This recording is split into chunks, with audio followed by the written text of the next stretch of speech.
Hello friends, welcome to our channel. Friends, మనకి చాలా days తర్వాత అంగన్వాడీలలో ఖాళీగా ఉన్న ఉద్యోగాలకి భారీ నోటిఫికేషన్ రిలీజ్ అయింది. ఈ నోటిఫికేషన్ ద్వారా మనకి అంగన్వాడీ వర్కర్స్ అలాగే హెల్పర్స్ ఉద్యోగాలని రిక్రూట్మెంట్ చేస్తున్నారు. 10th క్లాస్ పాస్ అయితే సరిపోతుంది. ఎటువంటి అప్లికేషన్ ఫీ కానీ ఎలాంటి ఎగ్జామ్ కానీ పెట్టకుండా డైరెక్ట్గా మీకు జాబ్స్ అయితే ఇస్తున్నారు. అన్నీ కూడా పర్మనెంట్ జాబ్సే.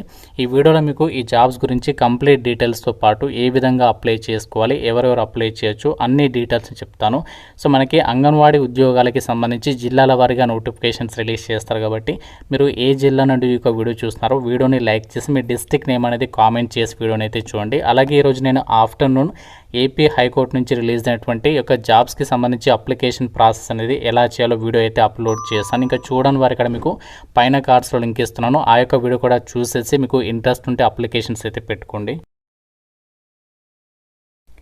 ఫ్రెండ్స్, ముందుగా మీ అందరికీ కూడా ఒక ఇంపార్టెంట్ అప్డేట్. మన ఛానల్కి సంబంధించి ఆర్కే లాజిక్స్ యాప్లో మీకు ఈ యొక్క ఏపీ హైకోర్టు జాబ్స్కి సంబంధించి మీకు ఆన్లైన్ క్లాసెస్కి సంబంధించి ఫుల్ కోర్స్ అనేది ఉంది. ఇందులో మీకు ఫ్రీ డెమో వీడియోస్ ఉన్నాయి. 15 years ఆఫ్ ఎక్స్పీరియన్స్ ఉన్నటువంటి ఫ్యాకల్టీస్ అయితే క్లాసెస్ అయితే అందిస్తున్నాము.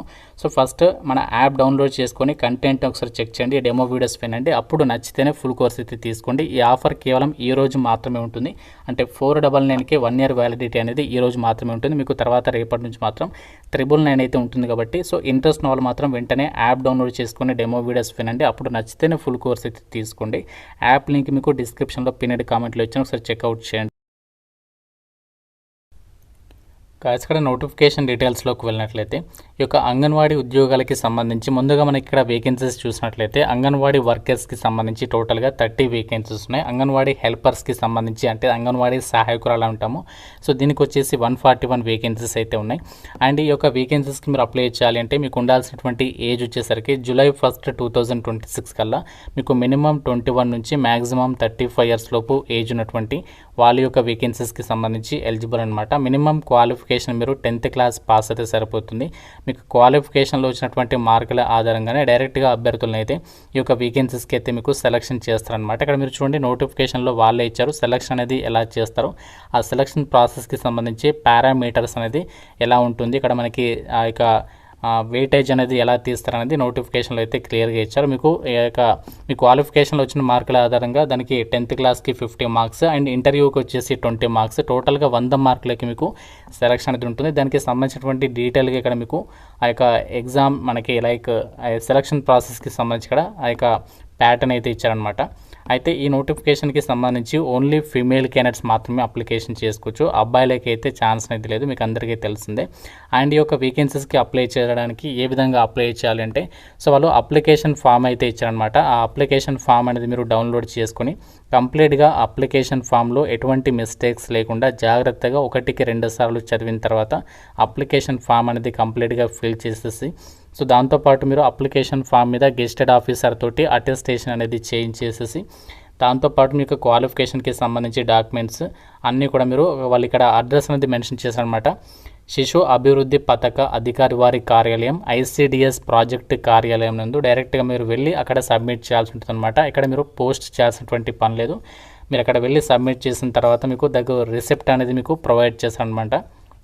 సో దీనికి సంబంధించి last date 13th April and మీకు ఇంటర్వ్యూస్ వచ్చేసి ఎప్పుడు కండక్ట్ చేస్తారంటే 23rd April రోజు అయితే మీకు ఇంటర్వ్యూ అనేది కండక్ట్ చేయబోతున్నారు. ఇంటర్వ్యూ నిర్వహణ ప్రదేశం ఎక్కడ కండక్ట్ చేస్తారంటే సంబంధిత రెవెన్యూ డివిజనల్ అధికారి వారి కార్యాలయంలో. సో దీనికి సంబంధించి మీకు ఇంటర్వ్యూస్ అయితే నిర్వహించబోతున్నారు.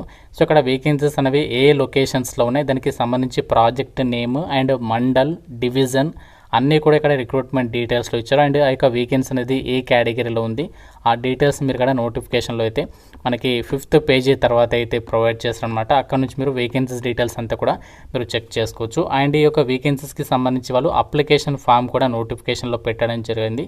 సో దానికి సంబంధించి మీరు నోటిఫికేషన్తో పాటు అప్లికేషన్ ఫామ్ అనేది మీరు డౌన్లోడ్ చేసుకుని ప్రింట్ తీసుకుని అప్లికేషన్ ఫామ్ అనేది జాగ్రత్తగా ఫిల్ చేసేసి సో మీరు డైరెక్ట్గా వెళ్ళి అక్కడ ఆఫీస్లో సబ్మిట్ చేయాల్సి ఉంటుంది అనమాట.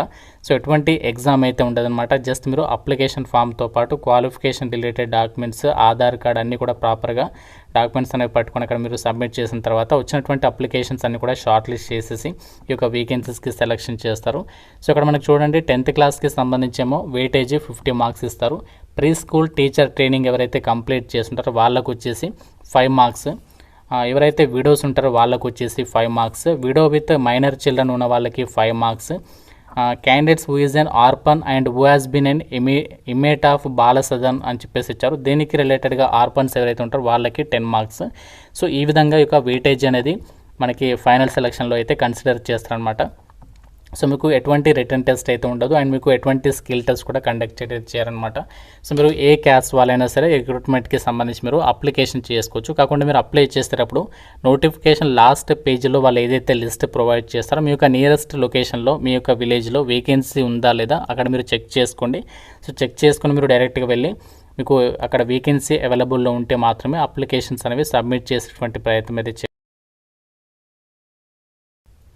ఇక జాబ్స్కి సంబంధించి అప్లికేషన్ చేసుకోవడానికి వీళ్ళు ఇక్కడ అప్లికేషన్ ఫామ్ కూడా మనకి అఫీషియల్ వెబ్సైట్లో పెట్టడం అయితే జరిగింది. అంగన్వాడీ కార్యకర్త లేదా మినీ అంగన్వాడీ కార్యకర్త సహాయకురాలు అని చెప్పేసి ఇక్కడ పోస్టులకి సంబంధించి మీకు ఇక్కడ అప్లికేషన్ ఫామ్ అయితే ఇచ్చారు. సో ఈ అప్లికేషన్ ఫామ్ వచ్చేసి మనకి కేవలం సింగిల్ పేజీ అయితే ఉంది. సో జాగ్రత్తగా మీకు క్లియర్గా చెప్తాను ఏమేమి డీటెయిల్స్ ఫిల్ చేయాలనేది, అప్పుడు మీరు ప్రాపర్గా చూసుకొని సో ఆ డీటెయిల్స్ అనేవి అప్లికేషన్ ఫామ్లో అయితే రాయండి. మీరు ఇక్కడ మీ యొక్క పాస్పోర్ట్ సైజ్ ఫోటోగ్రాఫ్ అనేది అతికించాలి. దాని మీద గెజిటెడ్ ఆఫీసర్ తోటి అటెస్టేషన్ అంటే ఏం లేదు, మీరు గెజిటెడ్ ఆఫీసర్ అంటే లైక్ మీ విలేజ్లో ఉన్నటువంటి గవర్నమెంట్ స్కూల్లో పనిచేసేటువంటి హెచ్ఎం కానీ ఎంఈఓ కానీ సో అలాంటి గ్రీన్ ఇంక్తో సైన్ పెట్టేటువంటి వాళ్ళ చేత సిగ్నేచర్ అనేది చేయించాలి.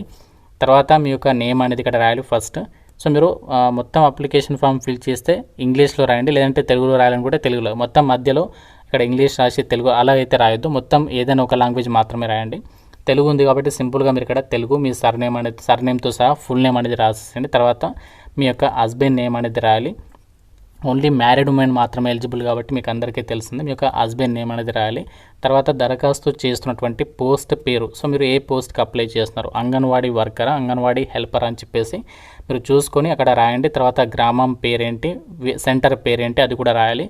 తర్వాత మీ క్యాస్ట్ ఏంటి, తర్వాత మీ యొక్క పుట్టినటువంటి డేట్, సో మీ యొక్క డేట్ ఆఫ్ బర్త్ అనేది మెన్షన్ చేయాలి. నెక్స్ట్ మీ క్వాలిఫికేషన్, సో మీరు మినిమం మాత్రం 10th క్లాస్ అనేది పాస్ అయి ఉండాలి, అంతకంటే ఎక్కువగా చదువుకున్నా కూడా అక్కడ మీరు మెన్షన్ చేయొచ్చు అనమాట. తర్వాత స్థానిక నివాసం, సో స్థానిక నివాసం అంటే ఏం లేదు, రెసిడెన్షియల్ సర్టిఫికేట్ ఉంటుంది కదా, తహసీల్దార్ గారిచే జారీ చేయబడింది. సో స్థానిక నివాసంకి సంబంధించి మీరు అక్కడ లొకేషన్ అనేది ఇవ్వండి, దానికి సంబంధించి రెసిడెన్షియల్ సర్టిఫికేట్ కూడా మీరు అక్కడ సబ్మిట్ చేయాల్సి ఉంటుంది, జిరాక్స్ కాపీ అనేది. తర్వాత మీ యొక్క అడ్రస్ డీటెయిల్స్ రాయాలి. తర్వాత mobile number, Aadhaar number, next voter గుర్తింపు card number, next EWS certificate మీరు ఒకవేళ కలిగి ఉంటే అక్కడ అవును అని చెప్పేసి రాండి, లేకుంటే కాదు అని చెప్పేసి రాండి. తర్వాత వితంతువుగా ఉన్నారని చెప్పేసి అంటున్నారు, సో మీరు విడో అయితే అక్కడ ఎస్ అని చెప్పేసి, లేకుంటే నో అని చెప్పేసి, లేకుంటే కాదని చెప్పేసి రాయండి. తర్వాత వితంతు అయి మైనర్ పిల్లలు కలిగి ఉంటే అక్కడ మీరు ఎస్ అని చెప్పేసి, లేకుంటే అవును అని చెప్పేసి రాయండి, లేకుంటే నో అని చెప్పేసి రాయండి. అలాగే 15th వచ్చేసి వికలాంగుల అంటే మీరు ఫిజికల్లీ హ్యాండిక్యాప్డ్ అంటున్నారు, అప్పుడు మీరు ఏం చేస్తారు, కాదు అని చెప్పేసి రాయండి, అయితే మాత్రం అవునని చెప్పేసి రాయాలి. అలాగే మీరు ప్రీ స్కూల్ ట్రైనింగ్ తీసుకున్నారని చెప్పేసి అంటున్నారు, పని చేస్తారా లేదంటే తీసుకున్నారా, సో ఒకవేళ పని చేస్తే అక్కడ ఎస్ లేకుంటే నో అని చెప్పేసి ఆ విధంగా. తర్వాత అభ్యర్థి అనాథగా ఉండి బాల సదన్లో కానీ మీరు ఇతర ప్రభుత్వ సంస్థలు ఆశ్రయం పొందుతున్నారా, సో అలా ఉంటే ఎస్ లేకుంటే నో అని చెప్పేసి ఈ విధంగా మనకి ఇక్కడ క్లియర్గా ఇచ్చారు చూడండి. పైన తెలిపినటువంటి వివరాలన్నీ వాస్తవాలని ధృవీకరించు సంబంధిత జిరాక్స్, అంటే మీరు ఇక్కడ ఇచ్చినటువంటి డీటెయిల్స్కి సంబంధించి అన్నీ కూడా ప్రాపర్గా ఉన్నాయి, దానికి రెలవెంట్ డాక్యుమెంట్స్ అన్నీ కూడా ఒరిజినల్స్తో పాటు జిరాక్స్ కాపీస్ని, సో మీరు ప్రజెంట్ అయితే జిరాక్స్ కాపీస్ మాత్రమే ఇక్కడ సబ్మిట్ చేయాలి. తర్వాత మీరు దానికి రెలవెంట్ డాక్యుమెంట్స్కి సంబంధించి ఒరిజినల్స్ ఉంటాయి కదా, అవి మీరు ఫర్దర్గా ఇంటర్వ్యూకి టైంకి అయితే పెట్టుకోండి, అప్పుడు మీకు ఫర్దర్ రెఫరెన్సెస్కి అయితే యూజ్ అవుతుంది. అప్లై చేసేటప్పుడు మాత్రం జిరాక్స్ కాపీస్ని మాత్రమే అక్కడ సబ్మిట్ చేయాల్సి ఉంటుంది. దరఖాస్తుతో పాటు స్వంత పోస్టల్ చిరునామా వ్రాసి కవర్ను జతపరచవలని అని చెప్పేసి ఇక్కడ చెప్తున్నారనమాట.